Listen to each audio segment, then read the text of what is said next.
عمران بھائی خیریت تو ہے، آخر کیا بات بہت جلدی میں؟ آپ کو تو معلوم ہی ہے کہ میں مدرسہ پیام حق کا طالب علم ہوں اور مدرسے میں کھیلنے کے لیے وقت بہت کم ملتا ہے، اسی لیے جلدی میں ہوں، مجھے کھیلنے جانا ہے۔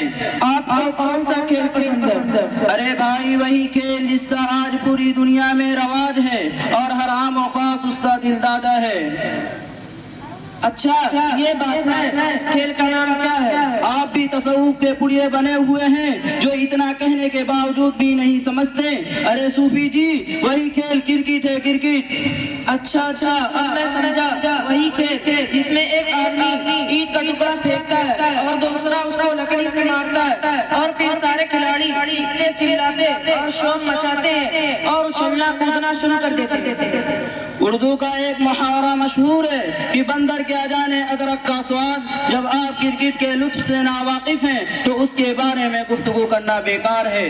اچھا چلو، ہم تو ناواقف اور ناآشنا ہیں کرکٹ کے لطف سے، لیکن آپ تو بتائیے کیسے اور کیا مزہ آتا ہے؟ ویسے تو کرکٹ کے نام ہی سے لطف آنے لگتا ہے، کھیلنے میں تو کیا کہنا، اس وقت کا تو مزہ ہی مت پوچھیے۔ جب چوکا لگتا ہے اور جب چھکا لگ جاتا ہے تب تو خوشی کی کوئی انتہا ہی نہیں رہتی، سارے کھلاڑی خوشی کے مارے پاجامے سے باہر آ جاتے ہیں۔ اور بھی کچھ کرتے ہیں، جیسے جب گیند نالے میں چلی جاتی ہے اس کو ٹٹول کر تلاش کرتے ہیں اور جب مل جاتی ہے اس کو پائجامے میں رگڑ کر صاف کرتے ہیں، ایسا کرتے ہیں نا؟ ہاں یہ تو آپ ٹھیک کہہ رہے ہیں، لیکن اس میں کیا برائی ہے؟ یہ تو ایسا ہے کہ پسند اپنی اپنی اور خیال اپنا اپنا، یہ تو سب کی اپنی چوائس ہے۔ واہ بھائی واہ، کیا پسند ہے کرکٹ والوں کی، یعنی نالے میں ہاتھ ڈال کر تلاش کرنا۔ لیکن عمران بھائی ہم تو طالب علم ہیں اور ہمارا عرض یہ ہے، ہمیں کھیلوں سے کیا مطلب، مدرسہ ہے وطن اپنا، مریں گے ان کتابوں پر ورق ہوگا وطن اپنا، اس لیے تو ہمیں علمی مباحثے سے دلچسپی ہے۔ آپ اپنی دلچسپی اپنے پاس رکھیے، دیکھتے ہیں کہ زیادہ پڑھ کسی نے کیا کر لیا۔ جب اپنا بڑیا بستر سمیٹ کر مدرسے کے گیٹ سے باہر ہو جائیں گے اور اس وقت مستقبل مجھول نظر آئے گا اور روزی روٹی کا مسئلہ ایک خطرناک اندھیرا بن کر سامنے آئے گا، اور اس وقت بتا دیں گے کہ آپ نے دن رات پڑھ کر کیا کر لیا۔ ہم تو 8-9 سال ٹھاٹ سے مدرسے میں گزاریں گے اور مزے لے کر کرکٹ کھیلیں گے اور باقی اوقات میں موبائل سے لطف اندوز ہوں گے، اور پھر مدرسے سے فراغت کے بعد پاسپورٹ بنوا کر سعودی یا دبئی نکل جائیں گے اور ہر مہینے 60-70 ہزار اٹھائیں گے۔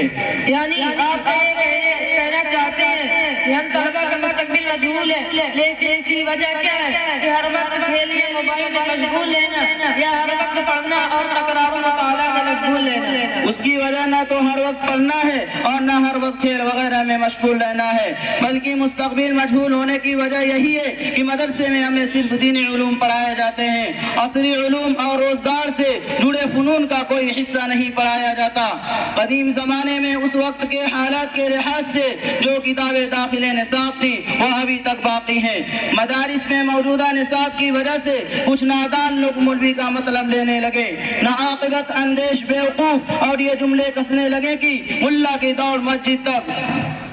جب مستقبل مجہول نظر آئے گا اس سے بہتر ہے کہ ہم کرکٹ کھیلتے رہیں اور موبائل یوز کرتے رہیں، اس کا فائدہ کم از کم اتنا تو ہے کہ ہم زندگی کے باہر لوٹیں گے، یہی زمانہ باہر لوٹنے کا ہے، اگر یہ موقع ہاتھ سے چلا گیا تو پھر پوری زندگی افسوس رہے گا۔ آپ نے بالکل سچی بات کہی، کیونکہ 8 سال لگانے کے بعد بھی اگر مستقبل مجہول ہی رہ جاتا ہے تو ایسی پڑھائی سے کیا فائدہ؟ چلو ہم بھی آج سے کرکٹ کھیلیں گے اور زندگی کے باہر لوٹیں گے۔